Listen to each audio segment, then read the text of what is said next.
Can you give her a kiss? Oh, sweet. Careful, careful, don't hurt. Oh.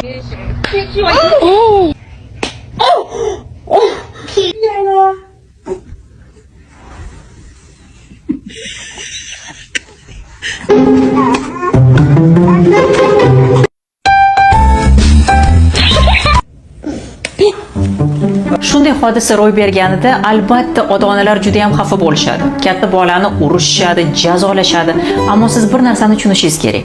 Aslida bu normal holat va kichkina endi tug'ilgan chaqaloqni ham og'rishi, uni muhofazaga muhtoj ekanligini siz sekin-astalik bilan bolaga tushuntirishingiz kerak. Endi tug'ilgan chaqaloqni muhofaza qilish, unga mehribon bo'lish hissi bilan o'zgaradi va albatta har bitta farzandni tug'ilishidan avval bo'lajak aka yoki opani bu narsaga tayyorlashni unutmang.